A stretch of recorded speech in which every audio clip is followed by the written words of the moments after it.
in this way. And you're like, oh, looks very interesting, but I can't really tell where the start and end paths are. So you can also color them. But it's also equivalent to something in plane partitions? Yes. No.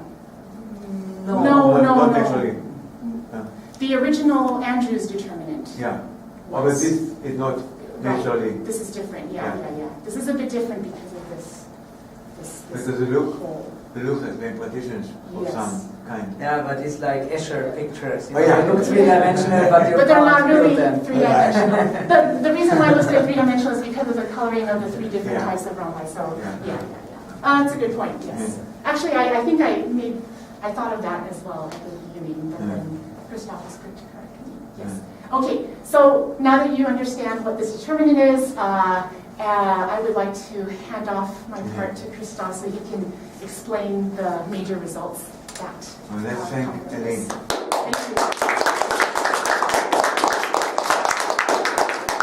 Yeah, 1 second break until Christoph. Okay. Okay, good. So I continue now with the more computational part, and first I want to mention this conjecture. So Andrews gave a closed form for the quotient of two determinants of the even divided by odd, and of course this was not satisfying, so we thought we should be able to find a closed form for the determinant itself. And so we came up with a conjecture, and here's the conjecture. We have to define some auxiliary quantities, Cn being these numbers, En being this expression, Fm being this expression, so I hope you remember. Then we define this polynomial tk in terms of mu, we define these two sums, and then by case distinction, defining these p1, pn, p2, we get this closed form, so the product of all this stuff. Okay, so this was our conjecture. We tested it up to 150 and it worked. But unfortunately, nobody in the combinatorial community took the time to prove the conjecture, so then we had to prove it ourselves. I don't show you the proof. If they did take the time, they would not succeed. Maybe. So we succeeded, so this is the conjecture in full glory, but actually I don't want to talk about the proof of this conjecture because this is boring. Instead, I want to show you a nicer closed form because this is a bit unhandy. So what was our strategy to find a closed form for this determinant? This was by using this identity that you may have seen, the Desnanot-Jacobi identity, or Desnanot-Jacobi-Doxon identity. So assuming we have a two-dimensional bi-infinite array of numbers, and we can define a matrix by indicating the upper left corner and the dimension. And we can move, we can increase the dimension of the matrix, and we can move it around in the plane. So this is this notation. So we have this array of numbers mij, and we denote by mstn the determinant of the n by n matrix whose upper left corner is at coordinates st. And then in terms of this notation, this identity holds, and you can see it better in this pictorial way if you take the n by n determinant times this n minus 2 times n minus 2 subdeterminant, then you can write this as the difference of these two products of determinants. And so that also explains why, starting from D00 and D11, we felt the need to go to this more general determinant, because you see, when you want to apply this identity, you have to shift the corners of your matrix in any direction, and so it's good to have this more general family of determinants. Okay, so now if we plug in S and T equal to 0, 0, then the identity as a special case reads like this, where now, recall, we're interested in D11, that appears twice here, with n and with n minus 1. And then what else appears? The D00. This was Andrews' very original determinant, counting descending plane partitions. This one we know. And so if we rewrite this slightly, like bringing this on the other side and dividing, we can express D11 as in a recursive way. It appears here with this quotient. This is the thing, this R1 00 that appeared at the very beginning, plus something else. So now we did a great job. We had this unknown determinant D11, and we expressed it in terms of two new yet unknown determinants. So we doubled the work. Okay, great. The thing is that, of course, those are a bit easier to handle. And first thing we can show is, so we have now to care about these two variants. And it turns out that when you look at the even dimension cases of those matrices, they are just zero. Yeah, but you have to prove it. And now the computer algebra and Doron's ideas come into the game. So how do we prove that this family of determinants, that they all evaluate to zero? Well, so generally, we look at this 2n by 2n matrix, and we compute the null space of this matrix. If it really has determinant 0, then there should be a non-trivial null space, and actually it turns out that the null space is always of dimension 1 for any n, so we go up to n some bound, 15. We can concretely compute the null space, and by putting these vectors of the null spaces that we get for different n, we get a triangular array of numbers, and we can hope that these numbers have a nice structure.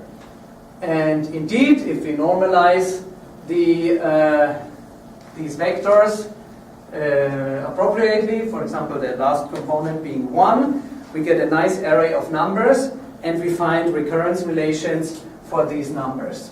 So we find recurrence equations, I call these numbers C and J. They satisfy linear recurrence relations with polynomial coefficients. So in other words, is a bivariate holonomic sequence. And then we can apply Zeilberger's holonomic machinery to prove the identity that this sequence, now we can, by the recurrences, we can extend it to infinity, that for any n, the vector that is defined by the corresponding subsequence, by the corresponding column, is indeed an element of the null space of the 2n by 2n matrix. This just boils down to a summation identity, that you do the matrix vector product, and this can be shown by the holonomic methods. You implemented beautifully by Christoph Koutschan, the famous mathematical package. Yes. Okay, so this is fairly simple. Now, for the other case, for the odd case, this doesn't suffice, because in that case, the determinants are actually non-zero, otherwise it would be too trivial. But there, Doron suggested a procedure that he called the holonomic ansatz that works kind of similar. So now, instead of looking for a member in the null space of the matrix itself, you will not find it, because we want to prove that the determinant is non-zero. We delete the last row. We get a n-1 by n matrix, and that one has an element in its null space. So again, we can define a sequence C and J. So we want to show that the determinant is something that is given. Again, we can define a sequence C and J, and by proving these three identities, now we have to prove three identities instead of one, we can conclude that the determinant is what we conjecture.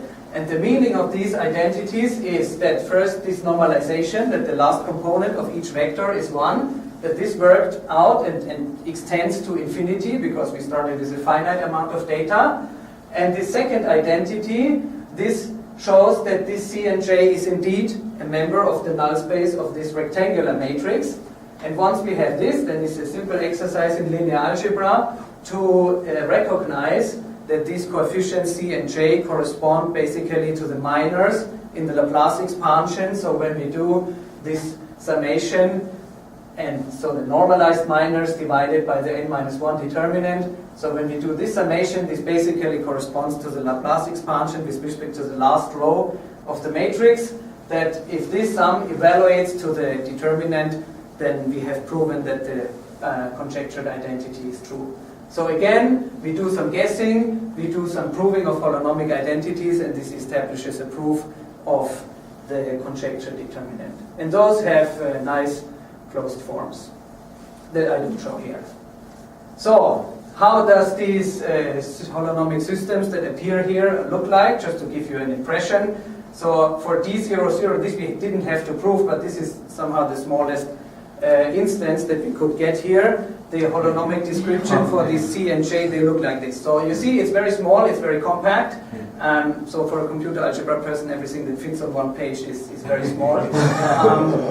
And so this is not really visible, but here you see here's the C and J, and here is C and J plus 1, so we have certain support, but big polynomial coefficients. But the order of these recurrences is not very big, so I think the highest shift that appears is here, the J plus 2. Okay. Good, and now we have solved this problem to understand this D10 and D01, and then basically we just have to unroll this recursive description to get a closed form for D11. Okay, so in the case when this is 0, then this relation simplifies, and when n is odd, then we get here something. These explicit expressions are 1, 0, are 0, 1 that I didn't show. And putting everything together, we get this theorem. Well, this is just half of the theorem. This is the formula for n odd. If n is odd, then we have this, and when n is even, we have something similar. And so, well, if you look at this formula, we have a lot of stuff in terms of Pochhammers again. Some things you could factor out. This gives the nice part, these linear factors. And what remains, the sum explains that you get this ugly irreducible factor that you can only write as a sum of nice things, and this gives ugly polynomial. Okay. 5 minutes. Yes. So recall, this was the formula that we used to construct this combinatorial interpretation. And now something interesting happened. So this computer algebra thing, you can only apply to a concrete choice of S and T. So when I say, well, for S equals 3 and T equals 5, we can do it and hope that something comes out. But we actually observed that there are some infinite families of determinants that evaluate it nicely. And this you can't do with the computer algebra thing. But for this purpose, it turned out to be beneficial to have this combinatorial interpretation. But because these infinite families, they could be proved by some combinatorial argument. And let me skip this explanation. Well, yeah, this is the construction. So what Elaine showed before was the case where the Kronecker deltas are on the main diagonal, which means that we have here n starting points, n endpoints, and we have to sum over all possible choices of subsets of those points, where we take the same subset here and the same subset here. This is alluded by the colors. Now when we move the Kronecker deltas to be off diagonal, what changes here is that somehow you see the colors are moved here. So we have here 2 black triangles. They will be always there. We have no choice of removing them. And the colored ones, for which we have to take into account all the possibilities, they are somehow shifted here. So we get this picture. And now when we put things together, we have to move them accordingly so that the colors match.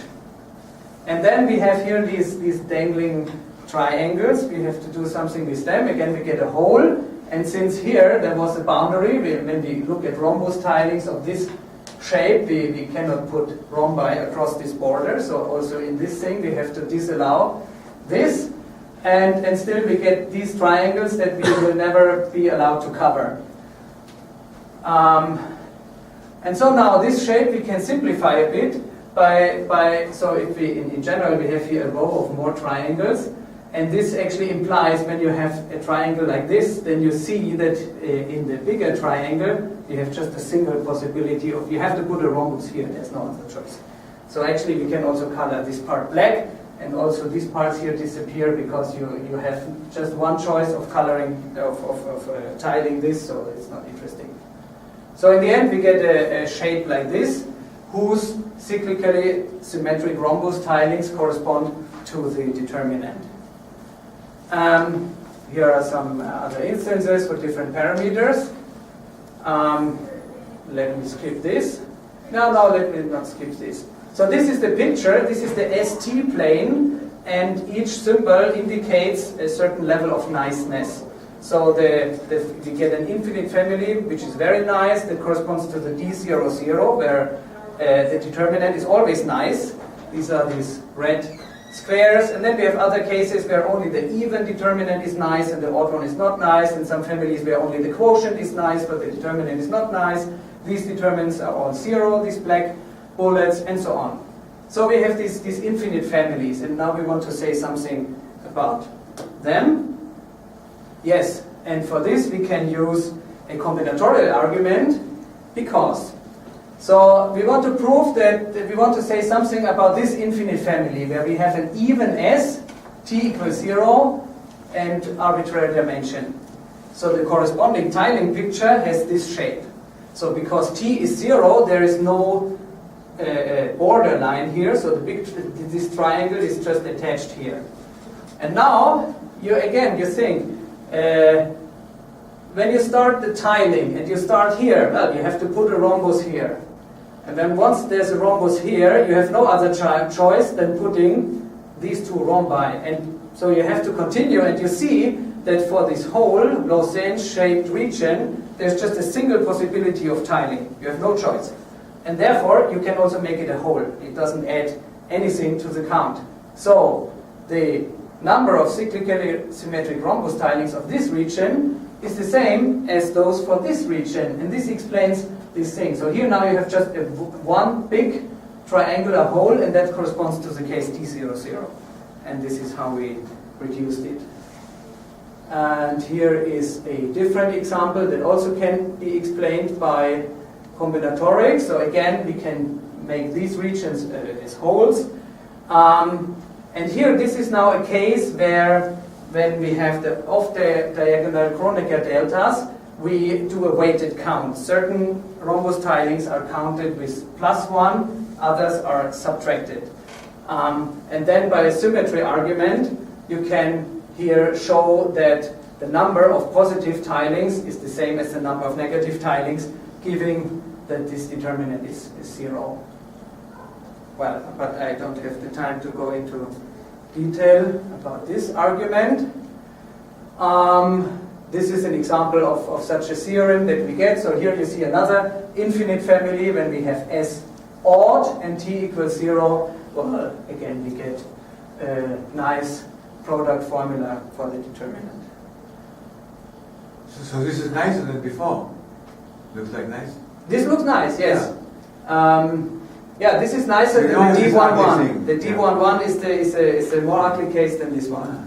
So when you are on the so well, here we have the picture. So on the axis they are the nicest, and the more you move away from the axis, the less nice they get. So in this region, nothing is nice, neither the determinant nor any quotient. So you would have to express those as double sums and so on by using in principle, by the Desnanot-Jacobi identity, you can move as far as you want at the cost of making your formula more and more complicated. So what do we have? We have done the red squares and the blue diamonds with these combinatorial arguments, these two infinite families. Then by applying Desnanot-Jacobi, we can say something about the hollow squares, these things, and the circles. But at the moment, we are not able to say anything about these triangles. So we just have a conjecture of what they are, but this is on our agenda. We have some ideas what we could do here, but this is still open. And the other thing that we haven't looked at yet, so in the determinant, we have the Kronecker delta added. You can also look at the case where you have the binomial coefficient minus the Kronecker delta. That should somehow give a dual picture of all that what we have seen here, and we should be able to handle it similarly.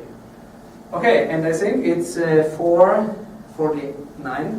These are the 10 seconds that you got for free, and let me stop here. Thank you.